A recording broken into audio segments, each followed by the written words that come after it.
Welcome to the Blue Security Podcast, a weekly podcast for information security defenders, where we bring you discussions on best practices, tools, and implementation for enterprise security. Now, here are your hosts for today's show, Andy Jha and Adam Brewer. Welcome to this week's episode of the Blue Security Podcast. I'm Andy, your host. I'm Adam, your co-host. And to start, we're going to talk about Microsoft today, the Microsoft Digital Defense Report. So let's get our disclaimer out of the way.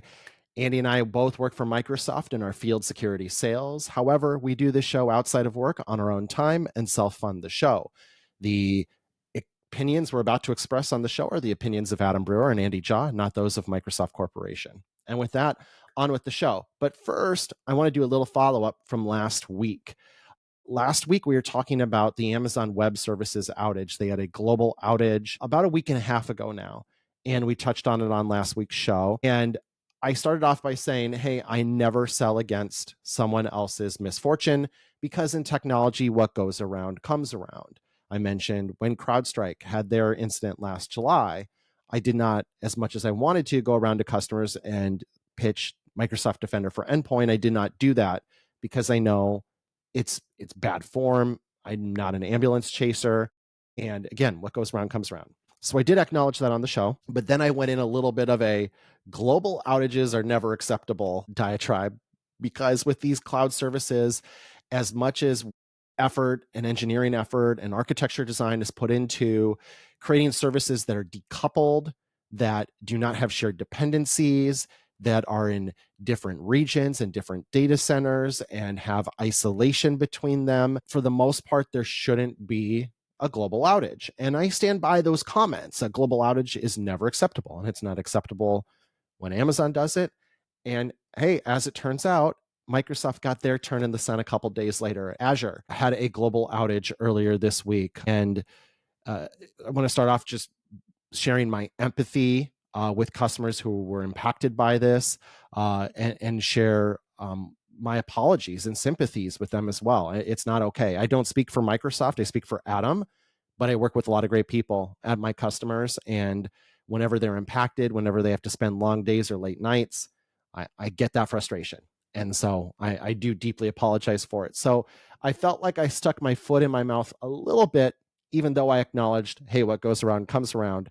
I didn't expect it to be 3 or 4 days later. So I will stand by my comments. Global outages aren't okay.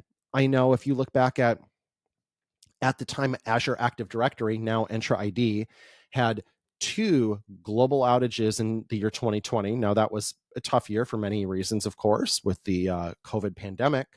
However, they really took that to heart and they built resilience into the system for the next couple of years. Almost took an attitude of no new features. All we're doing is building resilience in the platform. And I assure you that the really smart people at Amazon and some really smart people in Azure, that's their focus, is to learn from these outages and how they can prevent them, if not entirely, although that's the goal, we know that's not reality, at least to prevent them from becoming global. It's one thing to have an isolated outage of a system or a region. It's another thing for it to be global. Global is not acceptable. Any outage is not acceptable, but we accept the reality is there will be technology outages. So how can we limit the blast radius of them? Which is similar to a thesis we share on this show all the time. Cybersecurity incidents will happen. How do we limit the blast radius of them too? So I wanted to acknowledge that. I did not want to shy away from it, because if you listened to last week's show, it said, that's funny, Adam. You make all these comments and then Azure goes and has a big outage. I'm curious what you're going to say about it. I wanted to stand up front at the start of the show, acknowledge it and say, hey, deep apologies to those impacted. We'll learn from this. We'll be better from it. And as you're tired of hearing on this show, but that rising tide will lift all ships. Amazon will be better. Azure will be better. GCP will be better. OCI will all be better as a result of these outages and the learnings from them. All right. And with that, let's dive into the 2025 Digital Defense Report. So Microsoft has been putting out this Digital Defense Report for a few years now. And if you've been a listener of the show, you know that Adam and I generally will do a breakdown of the report. There's a full report. There's one directed towards government officials from a nation state aspect. There's also ones that are executive summaries, multiple different copies that you can download and take a look at. It's absolutely free. There's no paywall. So just go and take a look at it. But we're going to start with the top 10 recommendations. So basically, if like you're just tuning in and you don't have a lot of time, I'm going to give you the skinny right up front. Adam's going to give you his typical commentary around it. But let's just start with why Microsoft is kind of unique in putting out this report each year. Why should you listen to Microsoft? Right. So there's a lot of unique things when it comes to Microsoft. When we first started talking about security many years ago, Adam and I, we were in the security business, and there was a number that was saying, hey, we're aggregating all of these different signals from Exchange, from Xbox, from home Windows, from enterprise Windows, and how many signals are we processing daily? And that number keeps on growing. So today the number is 100 trillion signals processed daily from all of our different services stitched together into what we used to call the intelligent security graph. We don't use that anymore, but that still exists. It's data that's dumped into the lakes, and we process them and get intelligence from them. So 100 trillion signals daily, 4.5 million net new malware files blocked daily through our security, 38 million identity risk detections analyzed daily, 5 billion emails screened daily to protect against malware and phishing. We have over 15,000 partners in our security ecosystem, which is the largest in the world. And just from a full-time employment, we employ 34,000 full-time security engineers. So we have quite the organization focused around security. One other number that just came out of the earnings call earlier this week on Wednesday, October 29th, Satya Nadella shared that Entra now has 1 billion monthly active users as well. So a massive identity platform also part of this. And identity is important. It's going to be one of the things we talk about here. So just going right into it. Again, if this is like the only 5-10 minutes that you listen to of the podcast, we're going to give it to you up front. Top 10 recommendations for the report. Number 1, manage cyber risk at the boardroom level. This is something that has been shifting quite a bit over the last few years, but it is definitely, number 1 on the recommendation. You want to treat cybersecurity as a business risk on par with any other risk that you analyze at your organization, like financial or legal. So it's important that your corporate boards, your CEO understand the security weakness of their organizations. You want to track and report metrics like MFA coverage, patch latency, incident counts, incident response times, to develop like a comprehensive understanding of both your org's potential vulnerabilities and its preparedness for the event of a cybersecurity incident. Now, if you've never talked to a board before, you got to understand, like, a lot of times you only get 5 minutes. So you got to get really good at like breaking down exactly what they're looking for in a very small period of time. So this is a learned skill, and it's definitely something that every single cybersecurity person, from the incident person to managers, directors, that you need to have a skill in order to just break down exactly what your risk profile looks like for someone who has to make those type of decisions. Number 2 is prioritizing identities. I'll go over this, and then Adam, I'll let you comment real quick. Mm-hmm. Identity number 2, it is still by far the biggest attack surface. So the things that attackers go for is weak passwords. I'll give a statistic later on, but it's like 97% of all identity attacks are still password spray attacks, which means that they're still going after weak passwords. And so if you don't have MFA enabled, you're not using phish resistant MFA for all accounts, but at least for administrative accounts, you're behind the power curve. You had some thoughts, Adam, or did you want to more so on the boardroom conversation? I've talked to a number of customers, and they're always saying, we want to know how many emails we blocked last month, or we want all these statistics. Just showing up and kind of pounding your chest of, we blocked 38. I mean, we just did it, Andy, right?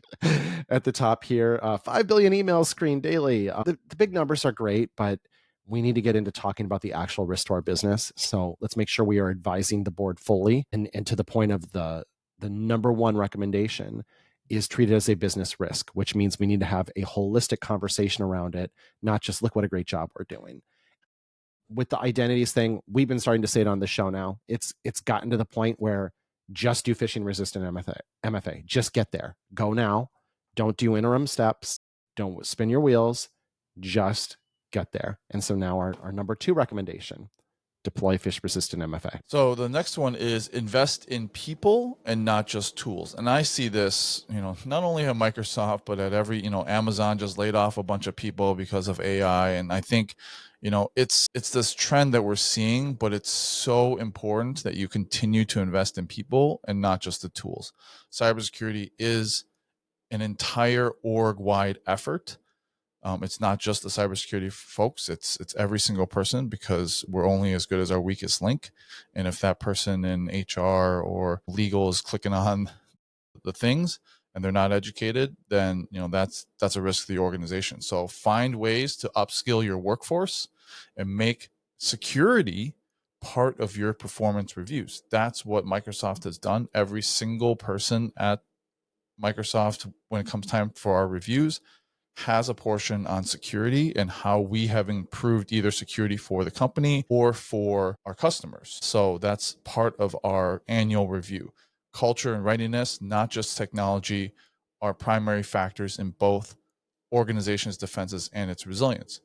If you have, CAC cards or NFC cards to get in, do a little test, go watch when people badge into your building. Are people tailgating, even if they know someone, or are they scanning their badge even if the door is open? It's a whole culture that's built in, and that'll translate over to your cybersecurity readiness as well. Number 4 is defend your perimeter. A third of attackers use crude tactics, easy path into the organization's already exposed footprints. They're looking beyond what you deploy to the vendors and the supply chain that you trust, including perimeter web-facing assets, which are about 18% of what attackers are looking at. External remote services are 12% of the attacks that we've seen, and supply chain, which is about 3%. So knowing the full scope of your perimeter, auditing the access that you have granted to trusted partners, and patching any exposed attack surface so that it forces the attackers to work harder.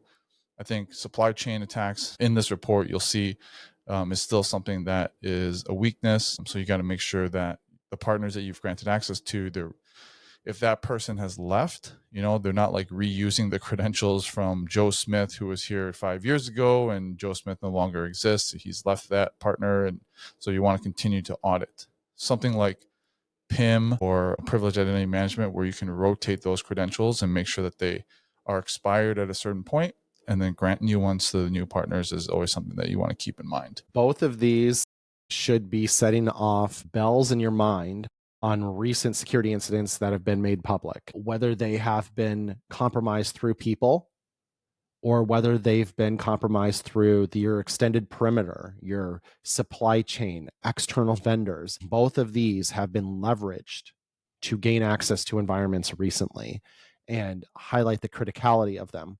Also, there's a gal on LinkedIn and Twitter, Amanda Goodall, the job chick, and she was talking about Jaguar Land Rover, which we covered on the show a few weeks ago now.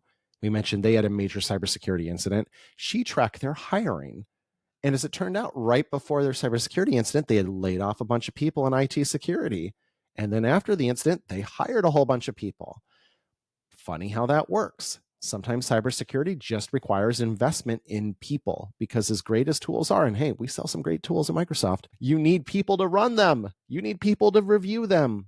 AI has not solved all of this yet. We are in the early innings of this. We're in the early part of the hype curve, the hockey stick up of hype, and we've not yet entered the trough of disillusionment, which will come. And then we'll get to the plateau of productivity eventually, but we're not there. Point is, you have to invest in people. You have to empower people. You have to treat people right. We've talked about the risks of dissatisfied people, and the risk they can pose to your environment. And then considering your entire perimeter, really, really important. We've seen incidents recently that have taken full advantage of this. It's really interesting that you mentioned dissatisfied people, because there's actually a huge trend right now in the just industry in general, not just IT, but this phenomenon called job hugging, because of how people have it's a lot harder to not only leave a job, because that used to be the best way to like get a salary raise, is like to leave a job and then you get hired at a new company, you get a new raise, but that gap has closed. There's a lot of more uncertainty in the workforce, so a lot of people are staying in their current job even if they are unhappy, so they're because of the security. And so that, again, like Adam and I have talked about how insider risk is a lot of things to do with just how happy an employee is at their company, right? And if you have these people who are just staying because they're not really wanting to go anywhere else, because again, it is a difficult job market, that can be a cybersecurity risk. If they're staying there and they're still unhappy, their job satisfaction is low, and you haven't really taken that into account, that is a red flag for people in cybersecurity for an insider risk. It's a growing risk vector right now, insider risk, because of those factors you point out, Andy. Because there's no mobility in the job market, there's the inability to get to a place that would be a better fit for you, and there's the uncertainty of potential layoffs, lots of layoffs happening right now. Those all create this really toxic stew of dissatisfaction and unhappiness, which is only going to raise your insider risk profile. So great call out. Now is a really good time to invest in insider risk management tooling and processes and people. So you're better reviewing that as well. We just said, hey, the threats can come from your extended exterior. They can come deeply embedded in your interior as well. All right, number 5 on the list is know your weakness and pre-plan for breach. We talked about this last week. Combine the knowledge of your organization's exposure footprint with that risk awareness and develop a plan for responding to future breaches. You got to have a plan and you got to practice it. So you want to tie your security controls to those business risks that you have identified in the beginning here, in terms that the board can understand. And then, since a breach is not a matter of if, but when, you want to develop and test and practice your incident response plans. So you have different scenarios, like for ransomware attack or identity attack or DDoS. How fast can you isolate these systems? Can you restore these systems? Can you revoke the credentials? Can you stop the attack? And so you want to know this. Exposure management is kind of a growing solution in the field. It's kind of that evolution from just vulnerability management, which is, is my browser out of date? Is my operating system out of date? To, okay, if my browser is out of date, what attacks can happen and where can that move to access, critical data? So looking at not only just what is vulnerable, but what, because of that vulnerability, is exposed to potential data exfiltration, ransomware, or whatever. That is a term that you want to keep in mind as the industry evolves. Exposure management is kind of that next evolution. Mapping and monitoring your cloud assets. So since cloud is now a primary target for adversaries, you want to conduct an inventory on every single cloud workload, application program interface or APIs, identities within the organization, and monitor for rogue virtual machines, misconfigurations, and unauthorized access. So at the same time, you want to proactively enforce app governance, conditional access programs, policies, and continuous token monitoring. So cloud is a big one. A lot of organizations, they don't really have a good handle on like how they're spinning up different cloud resources. They grant, an organization an AWS account, or they grant, another organization a subscription within Azure, and then they don't monitor that. And if you don't have policies, like say Azure policies that will apply across all subscriptions, if you're not looking at that, then you're not really doing really good cloud security, because you want to apply policies to say, okay, I'm going to give you a subscription. You can spin up whatever you want, but as part of my policy, nothing that you spin up can have an external IP address associated with it, right? I don't want, and nothing can have RDP or SSH ports exposed. And you can do that through policy. There's Azure policy, there's AWS policy that can just dictate, I can do whatever I want, spin up a resource, but it's limited to what the policy can do. So make sure that you are actually looking at policy and not just granting carte blanche to your different organizations to spin up whatever they want. So knowing your weakness, pre-planning for breach, things you hear a lot, but sometimes you have to hear them again and again and again.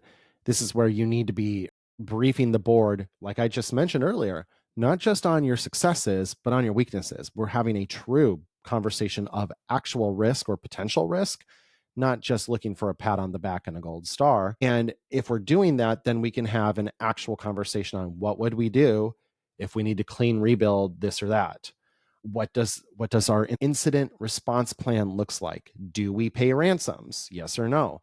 If yes, how do we get to our Bitcoin wallet? Do we have it already set up? Those sorts of things are all great questions to ask. And Andy, knowing your weaknesses ties real nicely into the next one around cloud. I will say as a general rule, most of the organizations I work with are 3,000 to 5,000 information workers, give or take. So they're enterprises, but smaller enterprises on the smaller scale. The level of maturity with cloud is very low. And I don't mean that as an insult. I just mean that as an opportunity to get better. And you talk about things that are, if not entirely free, extremely low cost. Things like Azure Policy, Azure Blueprint, really straightforward way to establish policy baselines, configuration baselines that must be followed when new resources are spun up in Azure. As an example, I know our friends over at Amazon and Google have similar capability as well. And also, your EDR is not the magic bullet to protect all your cloud resources. I'm sorry. You just don't go install CrowdStrike on all your VMs and say, we've protected the cloud, done. Because there are plenty of workloads in the cloud that are PaaS, platform as a service type models, where you don't have access to the underlying operating system, nor do you want it. And you have direct access to more of the workload, the resource itself. So things like Cosmos DB or Amazon S3 buckets or Azure Blob Storage. There isn't an underlying like machine operating system that you can touch and install something on. So you need native workload protection that's built into the service, something like a Defender for Cloud, where I can turn on Defender for Storage and protect my blob storage, or Defender for databases, where I can protect Cosmos DB from SQL injection attacks, or maybe SQL injection is a bad example, but anything that looks malicious or unusual or anomalous behavior, and flag it and block it appropriately and generate alerts for it. Provide alerting and guidance on security posture management and the right way to tune this and stand this up. That's all there. It's all platform native. You just need to turn it on. It's flipping a switch on a subscription. You can even, tying all this together, you can have an Azure policy that says you must turn on security posture management for every subscription. You must turn on workload protection for every workload. Those are required as part of our business. We protect everything out of the box. And there's no effort involved to do that. It's straightforward. So a lot of this is just about availing yourself to the technology that's already available. But there's a great opportunity, I'd say, for most enterprises that are smaller than 15, 20,000 seats. They have a lot of maturity to go in the cloud space. And there's some great ways to do that without a big investment. Number 7 is build and train for resiliency. So if breaches are all but inevitable, then resilience and recovery become key. Backups must be tested, isolated, restorable. Organizations should have clean rebuild procedures for identity systems and cloud environments. Don't need to harp on this. This is just kind of part of that plan for disaster recovery. It needs to include your IT systems. You need to test it, make sure that you have a good process, because the first time you restore something from backup shouldn't be the time that you're under attack and you're doing it under pressure, right? Participate in intelligent sharing. Cyber defense is a team sport, not an individual sport. So by receiving real-time threat data from peers, industry groups, government, we can make it harder for our cyber adversaries to achieve their goals. So, one of the things I remember, one of my previous companies, I used to work at Trek, and we had a little kind of coalition between some of the privately owned companies within Wisconsin. And we were, Kohler was one of them. I think SEJ might have been another one, but they were all privately owned companies that had very similar kind of manufacturing processes, similar industry. And we would kind of share data across, see what we're seeing, share what tools we were using, how we were protecting things. We would even send each other to like, someone else's training. I went to Kohler as a Trek employee. They hosted me over there as, for one of their trainings that they were holding. So, maybe have a coalition, have your CISOs build relationships to other cybersecurity leaders in the industry, just to have a way, like if kind of like an agreement, like, okay, if we get attacked, maybe you'll send some of your folks over to help us out and recover. And if we, like a little NATO agreement or something like that, That's a clever idea. I like that. Yeah. It was something that was super novel that was done by my boss back at Trek. And I thought it was a great idea because we had a lot of cooperation. It's also a great way to just build connections in the industry. So I'll do these last two, and then Adam, if you want to give your thoughts on them. So prepare for regulatory changes. This is happening, quite a bit. There's new regulations coming out all the time, emerging laws from the EU, like the Cyber Resilience Act, or critical infrastructure mandates from the US. They all require reporting cyber incidents within a certain time frame and or secure by design practices. And so these regulations are reinforcing the importance of timely incident reporting, stronger internal oversight from the organization's cybersecurity practices. So really important to stay up on those and continue. And then finally, this last one, start AI and quantum risk planning now. So stay ahead of emerging technologies, understand that both the benefits and risk of AI use within an organization. And then you want to adjust your risk planning, your attack surface exposure, and threat models appropriately to that AI, because AI both has benefits, obviously, but it also increases your threat footprint. And then prepare for post-quantum cryptography world by taking time to inventory where your encryption is used and create a plan to upgrade to modern standards as they evolve. This is really important. I've had a few customers ask about this, specifically some of the folks in DoD. The Windows Insider build today, I can't remember which one it is, does have post-quantum encryption algorithms built in. It has support for that. So you can already start testing post-quantum cryptography on the latest Insider build, update, applications that you might have internally or vendors who are using post-quantum algorithms.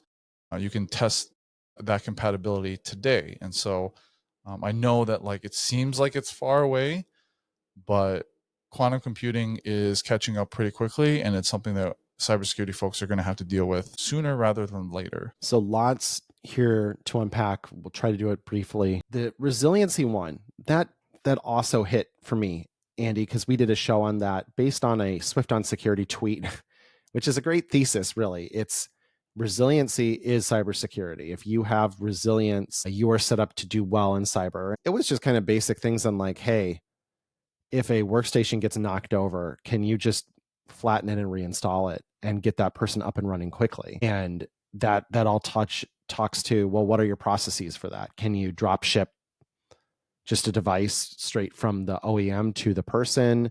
Could they just go buy something off the shelf at Best Buy? What's your process look like? And the more steps are in it, the less resilient you are if you need to spin up a whole bunch of new workstations because they got hit with something. In general, I think people's appetite to try to clean devices as opposed to flatten and reinstall them is alarming. I am much more of a nuke it from orbit. It's the only way to be sure. Hat tip to aliens kind of approach, where if a workstation's been infected, I'm not trying to clean it. I'm just going to nuke it from orbit. I'm going to flatten it. I'm going to reinstall everything. And if you've a process where everything's stored in OneDrive, everything's in the cloud, I have Windows Autopilot stood up, I can just stand up the device, sign in with my username and password, and all my apps, all my policies download, and all my data's in OneDrive, and I'm up and running really quickly. That's the gold standard. That's where you want to be. So how close are you to that? And then I thought all these were other great call outs too. I love the call out on information sharing and the example you gave for what some of those Wisconsin manufacturing companies, which none of you really directly competed. Someone buying a toilet isn't necessarily in the market to buy a bicycle. Doesn't hurt. So why not have Trek Bicycle and Kohler collaborate on cybersecurity? We need to do more of that because adversaries are. They work together, they share information. They're really good about it. And we have all these siloed shops that all try to redo the same thing. And I would also say sometimes we spend way too much of our time reinventing the wheel at so many different places. I get that's good practice to kind of validate your vendors and go through these processes with them. But sometimes it's really funny when I get like a vendor security questionnaire at Microsoft and it's asking me questions that are so like immature compared to our practice. Like I have to explain, this is how you do it at hyperscale. Their questionnaire isn't even written for a hyperscaler because they don't even understand how a hyperscaler operates. It's a whole different mindset. And so some of that feels like, is anybody really getting a lot of value from this effort? So let's focus where we can bring unique security value to our orgs. The regulatory changes, yes, obviously. And quantum, interesting, this made the top 10. I have always perceived quantum as it's this almost tinfoil hat thing that might become a real threat someday, but it's this indefinite future. Don't know when. To me, it's the same as like ChatGPT becoming Skynet and launching a Terminator. To me, like it feels like this way futuristic science fiction-y thing, and I know it's not. Like I know the state of the art in quantum is advancing really rapidly. And the risk it poses is incredible. If all of our existing encryption is just broken like the snap of a finger, like a Thanos snap, I guess maybe it's just like that's terrifying. But it's one of those almost, it's such a scary problem you don't know where to start. And so this is saying, look, just get started. You don't have to finish it today. We don't know when the finish line is, but just get started. Start thinking about it, start planning it, start implementing some of it. And you're seeing orgs do this. And Signal, Apple have implemented post-quantum resistant encryption already. So it's not a flying car. This is a real thing you can do. You mentioned it's in insider builds today. So I think we do need to start taking it more seriously. And I'll raise my hand and say I'm as guilty of anyone, because what I hear in my head is when someone starts talking about quantum, I hear Sarah Connor talking about Judgment Day. Like it's to me, it's this thing that's way in the future or science fiction, a James Cameron fever dream that I don't have to worry about. But I realize that's not true. So we can all do better. And I think that it's in the top 10 in the digital defense report is really telling. So yeah, cool. All right. So that was kind of the top 10 recommendations just overall. And we're going to dive into some of the more details in the report here. It's always interesting seeing, the data that Microsoft has on some of these overall attacks and motivations. So they have some graphs in here. I remember when we looked at this, Adam, like during, like 2020, 2021, maybe even 2022, obviously healthcare and public health were at the top of the attacks for, by sector, right? But this year, so I should caveat that this report covers the fiscal year for Microsoft of basically last fiscal year, which is, like July 1st of 2024 through like June 30th of 2025. And then they take that, rest of the few months to put the report together. So this is what we saw during that time frame. And it was mostly, IT corporations. So I would say, people like Microsoft, like CrowdStrike, like AWS, so organizations that specialize in IT, that was about 17%, and as well as government agencies and services was also 17%. So those were the top two sectors that were affected between like January and June of 2025. Research and academia was kind of also over 10%. Surprised to see that so high. Research and Yeah. academia number 3, 11% ish. Yeah. And so that was really interesting. And then attack motivations. So this is also kind of giving insight into why attackers are doing what they're doing. The top one was data theft. So they're mostly financially motivated, like extortion, ransomware, and data theft. So those were the primary motivations. Espionage was only about 4% of the attacks. And of course, like this is when they're identifiable, right? So sometimes, we can't even see them, or we haven't found them, but just based on the attacks that we've seen and that Microsoft has engaged from their DART team, this is what they saw was data theft, extortion, and then destruction / human operated ransomware. And then how are adversaries getting in? It's interesting that human operated ransomware is not considered extortion. Yeah. I guess like extortion would be like if you stole the data and then said, we're going to release the data unless you pay us. Yeah, right? I guess. Yep. They have those broken down differently. Good call. Yeah. I think this is also an important one to take a look at, like how are adversaries getting in? They're using well-known initial access routes, right? So what are their TTPs? Top of the list is exploit public-facing applications. Nothing new. If you have, SSH or RDP with default credentials exposed to the internet or vulnerabilities that you haven't patched, that's going to be number one. It's low-hanging fruit. They're going to try those, and those are tried and true methods. Social engineering still works. Valid accounts. If they have credentials to a valid account, they've stolen credentials, and you don't have MFA enabled, that's going to be at the top of the list. So other ones, external remote services and phishing, were also in there. Kind of on the lower end is content injection and supply chain compromise. But this isn't anything that we haven't seen before. This is pretty much par for the course. They're still using tried and true methods. 28% of breaches were through phishing and social engineering. 18% were through unpatched web assets. So, this is basics, I think if you right? put it together this way, let's do this. Social engineering, 18%. Valid accounts, 17%. So that's 35% right there, right? Social engineering and valid accounts. Add phishing to that, that's another 10%. That's 45%. Almost half, 45% initial access is through social engineering, valid accounts, or phishing. So when we just hammer like phish resistant MFA, identity, phish resistant MFA, it's because it stops half of attacks, like that where Microsoft IR had to get engaged and help clean up the mess. If they had deployed phish resistant MFA, probably half those attacks are stopped by that. So all the thing about 0 days, public facing applications, external remote services, supply chain, supply chain's getting a ton of attention. Supply chain's 3%. Like, I'm not saying it's not important, especially if you get hit by it, but we got to focus on where the majority of this comes from. It's still identity. It's still the old adage, attackers don't break in, they log in. Yeah. Social engineering, phishing, valid accounts, that's all not breaking in. That's logging in. You're just asking someone for a username and password and saying, oh, here you go. Oh, thanks. I'll walk in the front door. Nation state, there's a lot of stuff on nation states in here. Like Adam and I recently talked about the threat from China, but nation states, they're still primarily focused on intelligence gathering and then public perception manipulation, which is like influence operations, shaping that narrative, flooding the information space with synthetic media. And so they've expanded their targeting. Most of the targeted sectors is IT and, again, research and academia, which I think is interesting. That kind of made both the sectors that are getting attacked plus the sectors that are getting targeted by nation states. Government is another one.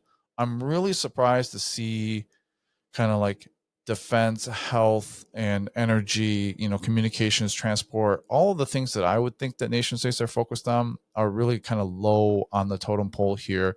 They're doing a lot with the IT companies. So if you're in the IT space, like Microsoft, we're probably the second most attacked entity on the planet, with DoD being the number one. But Microsoft, AWS, and pretty much anyone in tech is kind of where the nation states are focusing. And then activity per country. This one's again, so interesting. This is crazy. So there's a chart here. I'll describe this one, Andy.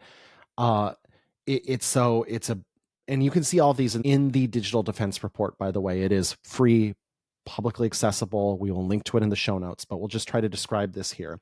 It's a breakdown by region of the world, and it shows which countries face the highest levels of nation state activity. Now, it's really disproportionate, as the report points out. And you're not going to be surprised by any of this, but the disproportionality of them is shocking. So in Asia and Pacific, number one target far and away is Taiwan, which is only slightly more than Korea, which is right there with it, but Taiwan is far and away the most. But in the Americas, the United States is attacked more than 10x any other country, Canada being number 2. The United States, we observed over 600 different activities from nation state. In Europe, it's Ukraine is far and away the number 1. The United Kingdom is number 2, and then it descends very quickly from there. Again, no surprises. In the Middle East and Africa, Israel, far and away the most attacked, followed by the United Arab Emirates, and then kind of falling away pretty quickly. So what's just so interesting is the nation states you would expect to be attacked very frequently are, just as you would suspect that to be the case. Far and away, the 3 most attacked countries in the world: United States, Israel, and Ukraine by nation state attacks. And you can pretty much guess who's behind a lot of those. Yeah, definitely. Okay, so I wanted to just talk about the top 10 key takeaways. We might go through this a little quickly for threat landscape, and then finally for defense takeaways. So for threat landscape, number 1, phish resistant MFA, still the gold standard. So no matter what you're doing, MFA still blocks over 99% of unauthorized attacks. I mentioned this statistic before, but 97% of all identity attacks that we observed were password spray. So even if there's a lot of sophisticated tactics involved, it always begins with the most common problem, which is weak and overused passwords. Adversaries are targeting identities that enable access to data. And so this year, government organizations or IT organizations, research and academia, which we talked about, they were the most impacted.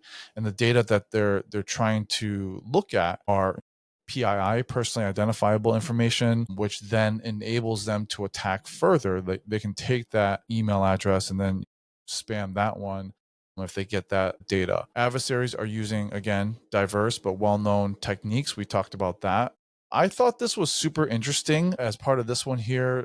Adversaries are using something called ClickFix social engineering method to deliver malware, which I hadn't heard of. ClickFix is essentially a trick to get users to copy in a command that's often embedded in like a fake pop-up job application or support message, and they post it in to the Windows Run dialog or a terminal, and then it executes a PowerShell on the back end.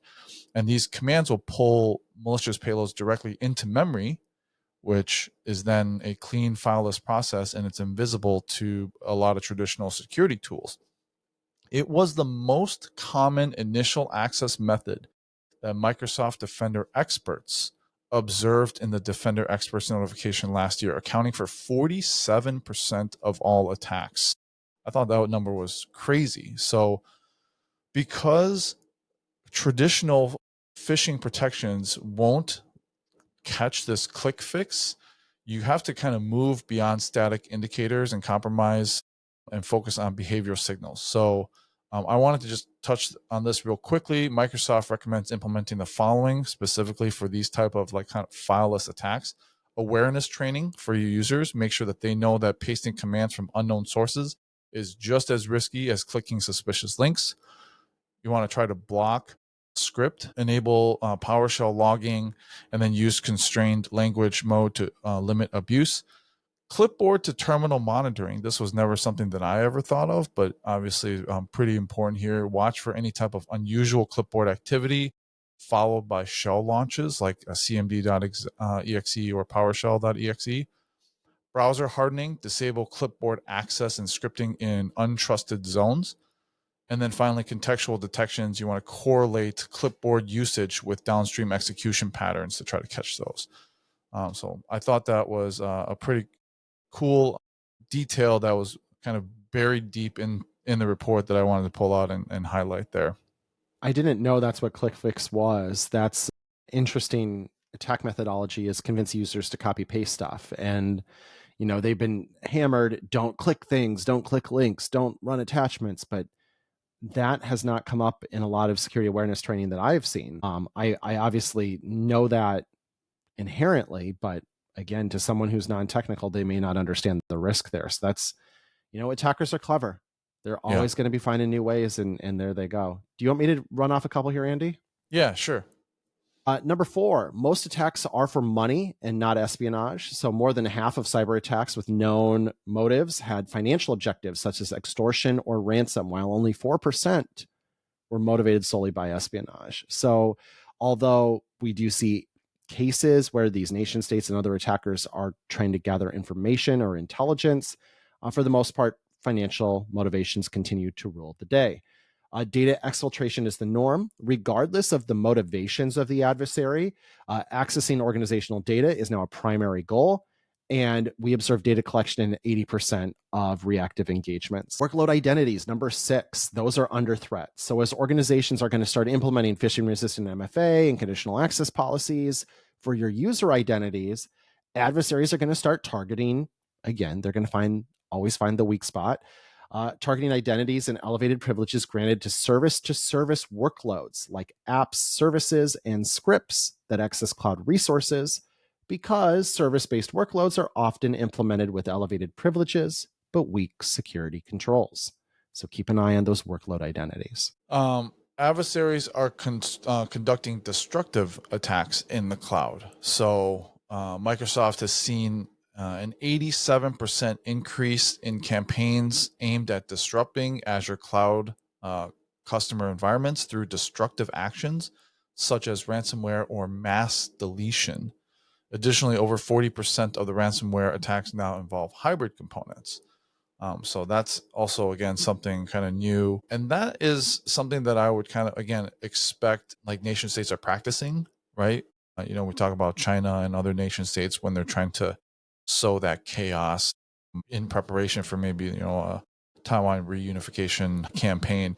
Instead of just disabling, they might delete things, which is pretty concerning. Adversaries are using AI as a multiplier. I'm surprised this one's actually kind of low on the totem pole here at number 8, but this is definitely something we have seen as a trend. Adversaries are using AI across a range of malicious activities, including automated vulnerability discovery, phishing campaigns, malware, deep fake generations, data analysis, and to craft highly convincing fraudulent messages. I remember the days of like looking at an email and seeing it in poor English was an indicator that it could be a phishing email, but not anymore, right? Like now attackers can just craft it through AI and it sounds very, very convincing. Mm-hmm. This was highlighted throughout the report that number 9 here, AI can be both a benefit and a vulnerability. So AI is obviously driving some pretty rapid and substantial changes in the industry. And while it does offer a lot of benefits, specifically in cyber defense, it can also be attacked as well. So organizations have to implement the strengths of AI, but they should also manage the weaknesses and potential exposure of sensitive data by protecting against threats like prompt injection, malicious tool evocation, training, and data poisoning.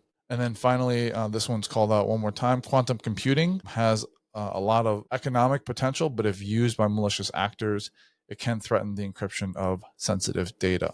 So nothing that is, I would say just out of left field here. I think, as we get into the defense takeaways, AI is a big one. It's kind of like a necessity in the way that the report is written because attackers are using it. So if you're not using it for defense, you're not going to be moving at the same speeds. Any thoughts on the threat landscape before we move on to the defense key takeaways? No, I think I jumped in throughout. That's all pretty good stuff there. And we're rounding third and heading for home here. Okay. So if you stuck around to the end here, this is kind of the breakdown and more details on, kind of what you can do to defend against a lot of the threats that we just talked about. So number 1, the same thing as the top 10 recommendations, treat cyber risk as a business risk. So as intrusion attempts become the norm, it's essential that governing boards, C-suites recognize that cyber risks are a form of business risk and treat them accordingly. There's solutions that can help mitigate this risk, like conducting security exercises, implementing key performance indicators tied to cyber hygiene, and cross-team training to build resilience. Number two, AI-powered defense is essential. So as adversaries begin to leverage AI, we as defenders need to leverage it too. Microsoft is already using AI to conduct things like threat analytics, identify detection gaps, validate detections, identify phishing campaigns, automate remediation, and shield vulnerable users. So make sure we're not only considering the risks of it, but we are baking it into our defenses. Yep. Adam and I talked a lot about AI agents on a previous show, but they definitely can help in threat mitigation and incident response. They can help automatically respond to threats by suspending suspicious accounts or initiating a password reset automatically. They can contain a breach before an attacker can conduct any further malicious activities. They can also monitor and enforce policies, credentials, application permissions, and employee access. Agents are the future. Alex Weinhardt, he wrote a whole blog on it that we talked about, and this is the direction that identity and security in general is moving. To kind of make agents to do a specific thing. So not only are you using AI in general, but start looking at agents, either built-in ones like the ones that we have built into Defender, or you can make your own as well, like through Copilot Studio. Number four, organizations should implement a security framework for AI use. And I'll say, generally speaking, organizations are doing this, but this is where you need to more formalize it. And you're going to get hit with, if you haven't already, different AI solutions from every angle and every business. You don't have to watch CNBC very long or go on LinkedIn for more than a paragraph before you'll see someone talking about a solution that has AI built into it. And so this is where we need to mitigate our risks around data leaks, data oversharing, as well as risk to the AI itself, like prompt injections and insecure extensions. So when you're building this framework, you should consider things like, how are we going to adopt AI? Where's it already being used? I referred to this as shadow AI on that show. How are we protecting our sensitive data? Are we using sensitivity labeling? Are we using a data security platform? How are we going to approach AI agents, applications, and models? And what's our overall governance for when we do bring officially sanctioned AI applications into our business? What's that approval process look like? How do we onboard them? How do we offboard them too? So just get more buttoned up on this. There's been definitely a good job on pumping the brakes and being concerned about the risk, but have we really formalized how we're going to evaluate and bring stuff in? Because you can't be Dr. No forever if you're cybersecurity. You need to adopt AI safely and securely. So what does that process look like? Number 5 is super interesting. Deterring cyber attacks requires political solutions. So, this is obviously not a political podcast, but it's really interesting that we have private companies that are getting attacked by nation states here in the United States. Obviously, we are the most targeted country in the world, based on the graph from nation states before. So individual defense activities, like individual companies, they're just not enough to turn the tide of cyber attacks from nation states. So to protect cyber infrastructures, governments must build frameworks that signal credible and proportional consequences for malicious behavior. That includes regularizing public attribution, signaling red lines, and imposing consequences. I think this is more like you should be aware that your individual actions are just not going to be enough, that we need to pay attention to geopolitical activities. We need to lobby our politicians, not only from the way that we vote, but also if your company has any type of pull in the political industry, donate to campaigns that prioritize cyber policy. These are, Brad Smith, obviously he's done a lot of blogs on this for Microsoft on the issues, but it's kind of mind boggling that if we were to send military, forces into another country, that obviously would be considered an act of war. But if we were to hack into their networks from a cyber aspect, it's not. Mm-hmm. And so, I think the rules of war at some point need to kind of change, but that requires political solutions, which is what it's kind of talking about here. Absolutely. On that same note, number 6, cooperation across borders is crucial to mitigate cyber risks. And so this talks about how, whether we're talking about ransomware or cyber mercenaries or managing emerging technologies like AI, we need that public, private, and academia cooperation between all three to put together things like policy frameworks, establishing protocols, working on shared initiatives, sharing intelligence, and engaging in dialogues with each other too. Just having that conversation out loud. To your point, Andy, it's weird how we do not accept physical threats of war, but cyber threats of war, we just kind of go, what are you going to do? China's going to attack you. Oh, well, move on. And we just don't treat that in the same way. And just having that overall conversation, bringing everyone to the table. Cyber is still kind of seen as this thing off to the side, and it's front and center in the future of our world. And so we need to treat it that way, with that respect of having those conversations between all stakeholders. And especially as you get these hyperscalers now, our employer included, Microsoft, Amazon, Google, these have their earnings are like the GDP of a mid-sized nation at this point. They're very, very large, very powerful organizations, need a seat at the table too, especially as we're the most attacked by nation state attackers. We're bearing the brunt of these attacks and having to defend against them. And we see the criticality of hyperscalers in terms of modern infrastructure too. We are the critical infrastructure of the 21st century. Microsoft, Amazon, Google, Oracle. And so it's critical that we are getting the help we need to keep that infrastructure operational, just like we would with water supply or electrical systems. Yeah, and I just wanted to circle back too. I had a thought on that red line. When you're talking about red lines for cyber attacks, we have red lines in kinetic war, right? Like if it has a Red Cross, vehicle, or you're a medic, you're not allowed to attack them, right? You're not allowed to attack civilian populations. It was interesting.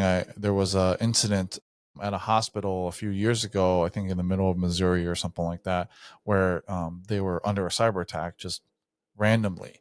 And it was Chinese sponsored state actors attacking the hospital because the Dalai Lama was in the United States at that hospital.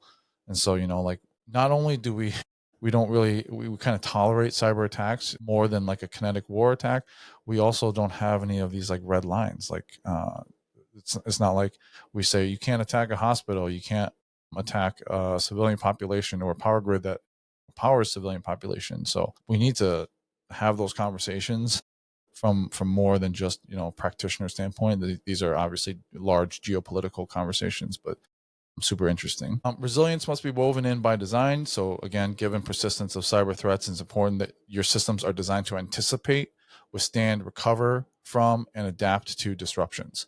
So resilience must be embedded into the very DNA of an organization's infrastructure. As part of that security triad, right? Like the CIA triad: confidentiality, and availability, and integrity, right? So availability being obviously one of the key points there, if you have resilience built in. Absolutely.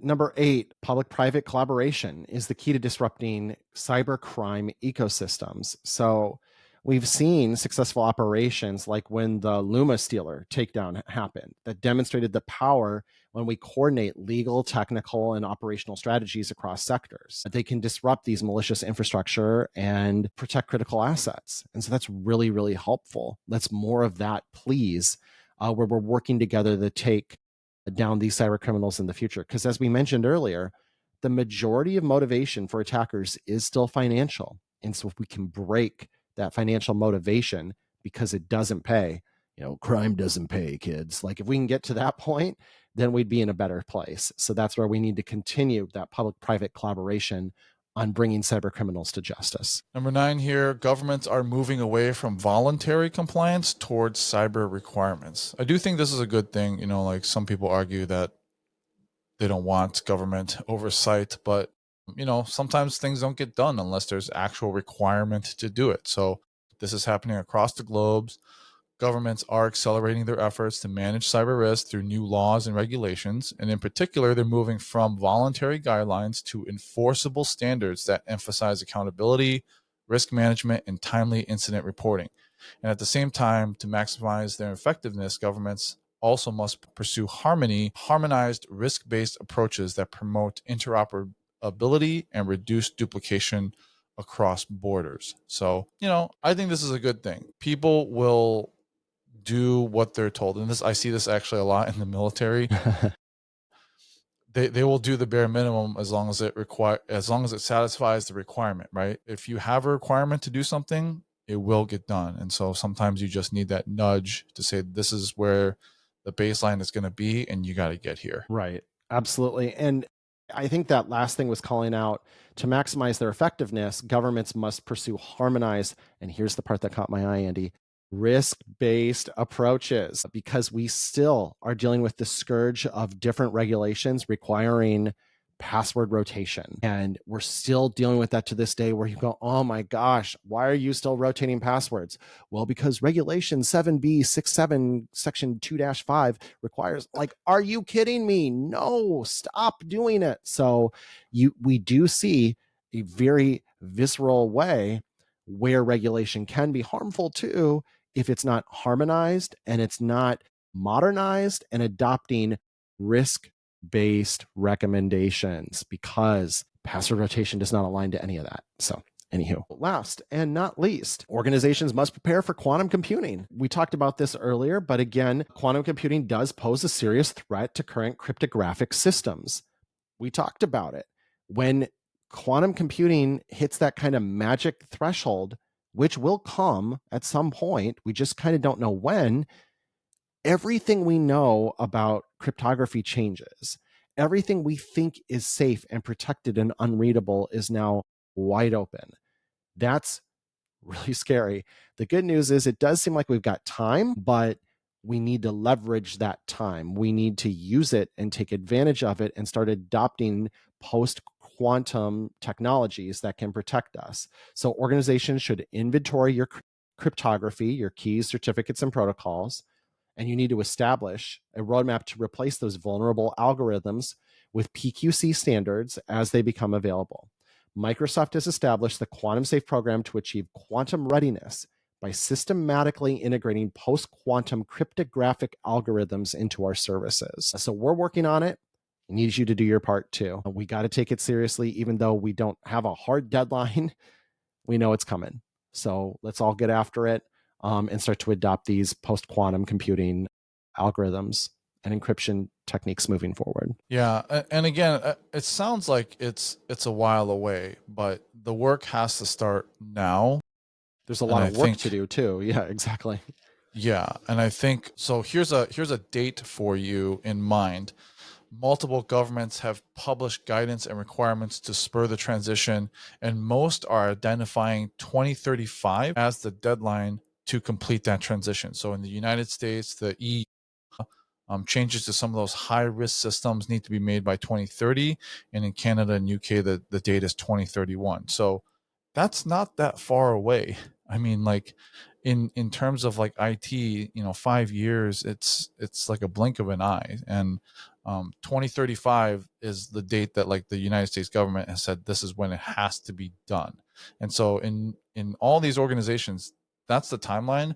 So if you're in a smaller organization and you're not like kind of making preparations for that, you need to start now and at least have a plan to do that. All right, so we'll put the links to the digital defense report in the show notes. There's a lot of really good information. Obviously each one of these recommendations has a link to another page that kind of dives deeper into things so that you can kind of read it. A lot of good information in here. So I would highly recommend taking the time. There's the executive summary if you just want to go through that and kind of get the high points. But the full report is available, as well as a report specifically for government officials as well, which is kind of scaled more towards that nation state attack. So anyways, that was our show for this week. Thanks for watching and listening. As always, our contact information will be in the show notes if you have any questions or topics you want us to talk about in the future. Thanks for watching, and we'll talk to you guys next week. Thank you for listening to the Blue Security Podcast. Please check out the show notes, catch up on episodes you may have missed, and subscribe so you don't miss any future episodes. Find Andy on Twitter @AJaw0 and Adam @AJ Brewer. See you at our next episode.